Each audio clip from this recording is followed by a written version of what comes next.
When it comes to professional wrestling, whether it be WWE or TNA, there are moments where I'm very pleased with what's going on, and then obviously, and you will know about it when it happens, moments where I'm not pleased with what's going on, either some of it, most of it, or sometimes even all of it. But usually, there's always been enough redeeming qualities with a WWE or a TNA to where even if this is pissing me off and that is pissing me off, and I hate this much of it, there's still something here. There's somebody there.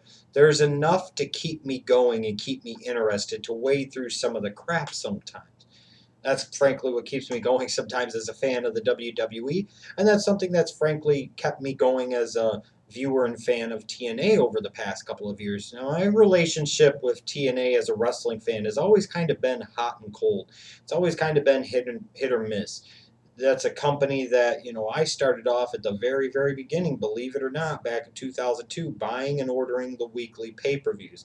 I watched the first ever TNA episode live on pay-per-view. Those weekly, $9.99 pay-per-views. I used to pay for those. I used to watch those. But I always had those phases where I would come in and come out and come in and come out of interest in watching the product intently or not so intently.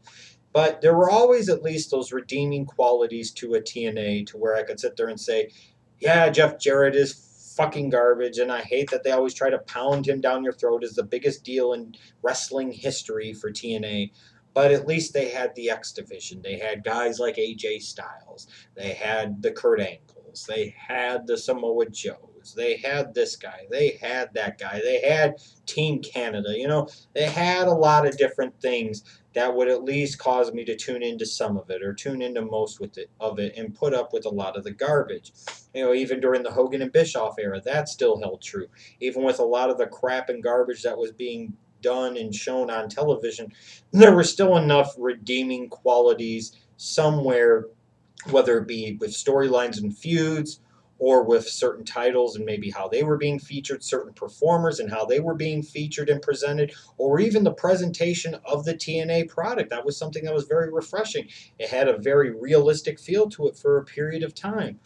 But now I've gotten to the point here in 2014 where I just really can't find any redeeming qualities for TNA anymore. And it's gotten to the point where where I would go from sometimes enthusiastically looking forward to it to kind of looking forward to it to kind of being ambivalent about it to convincing myself I need to watch it just in case to really having to convince myself to watch it and then sometimes being mad at myself for doing it to now I don't even want to try to convince myself to watch it anymore. It's gotten that bad in my opinion. This is a company with no buzz, no excitement level to it, and the overall product that I'm being presented I think is one big piece of crap. Just putting it out there very simply. And I talked about it before, going back to Bound for Glory, that it was their last chance to keep me interested. And they did just enough to keep me going for a few more months. But now I have truly gotten to the point of where I just don't give a crap about TNA anymore. And they have really pushed me away as a wrestling fan, which is a shame. Because like I said, I've been hot and cold on this company since the very beginning. I'm somebody that was in at the grassroots level, at the very beginning of the company's history, going back to the first weekly pay-per-views in 2002 to now in 2014. I don't even recognize the company. I don't know what their identity is. I don't know what their brand is about. I don't know half of the damn wrestlers. I don't care about pretty much all of the freaking wrestlers. And even the guys that I do care about are either presented in a crappy way or not presented at all, to the point where I just say, you know what, enough is enough. For some of you that have been wondering why I haven't been talking about Impact as much lately and I haven't done reviews the past couple of weeks, that's because I haven't watched. I got to the point where I realized, you know what? Why don't I go ahead and read the spoilers? And maybe that was my mistake. Maybe my mistake a few weeks ago was actually reading the spoilers, mapping it out all the way to Slammiversary. And I said, you know what? Do I really want to spend 2 hours of my life every week watching this crap play out for the next 5 to 6 weeks? Or do I want to find something better to do with my time? Do I want to sit there and half-assedly do Impact reviews, trying to put on a happy face and talking about it being great when it really wasn't, or talking about when it was shitty, when it was even shittier than I would ever hope to imagine to be able to explain it, to describe it to be? I just got to the point, I'm like, nah, I got better things to do. I got other things I want to do. And I had it with TNA. And I'm still kind of at that point. But I'm still hopeful, I guess, that TNA can do it right. I'm still hopeful that TNA, God forbid, can actually get better.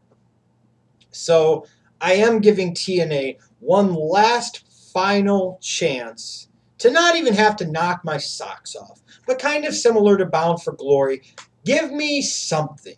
Give me some type of redeeming qualities with your show, with your pay-per-view that make me say, hey, you know what? This company actually has some pride in what it does and is actually going out of its way to try to give me a good wrestling show. They are trying to give me matches that are good, storylines and rivalries that are good, matches that are good, performers, personalities that are good, all of this. They're at least trying, if nothing else. Because even with TNA over the years, if it's good, it's good. And sometimes when it's been bad, it's crossed over from being bad to being good for me because I could still find amusement and entertainment out of making fun of the company and the stupid, dumb crap that they were doing.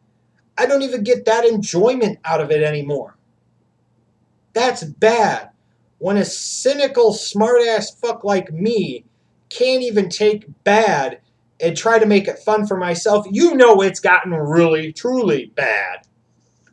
So what do I want from TNA at Slammiversary? I want them to give me reasons to watch their product again.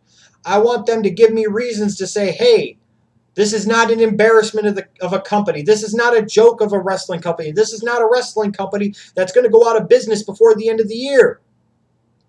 I want them to give me a show that actually feels like a major league production.